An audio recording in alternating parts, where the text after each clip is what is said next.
നമ്മുടെ പച്ച കളറുള്ള പൊരിച്ച് ചിക്കൻ ഇൻസ്റ്റയിൽ യൂട്യൂബിലൊക്കെ വൈറലായിട്ട് കൊണ്ടിരിക്കുന്ന സമയത്താണെങ്കിൽ ഞാനത് ഉണ്ടാക്കാൻ ശ്രമിച്ചിട്ടുണ്ടായിരുന്നു. പക്ഷേ നാട്ടിൽ നിന്ന് അമ്മ അത് ഉണ്ടാക്കിയിട്ട് ഫോട്ടോ അയച്ചു തന്നിട്ട് നല്ല രുചിയുണ്ടെന്ന് പറഞ്ഞപ്പോൾ സംഭവം ഞാനൊന്നും ഉണ്ടാക്കിയിട്ട് 8-10 ചുവന്നുള്ളി, കുറച്ച് കറിവേപ്പില, അതുപോലെ തന്നെ കാന്താരി മുളക്. ഈ കാണുന്നത് കാന്താരി മുളക് അല്ല കേട്ടോ, കാന്താരി മുളകിൻ്റെ വർഗ്ഗത്തിൽപ്പെട്ട അധികം എരിവില്ലാത്തൊരു അരിമുളകാണ്.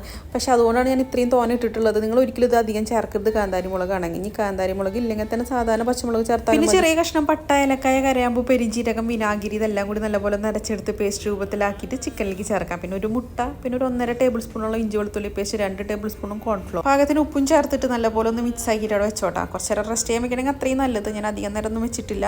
നമ്മുടെ വെളിച്ചെണ്ണയിൽ എന്നെ ഒന്ന് വറുത്തെടുക്കണേ.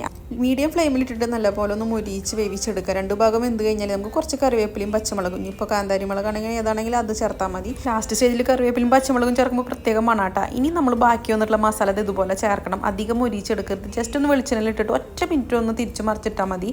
മസാല വല്ലാണ്ട് കരിയരുത്. ഭയങ്കര സ്വാദായിട്ട് ഈ ഒരു മസാലയ്ക്കും ചിക്കനും.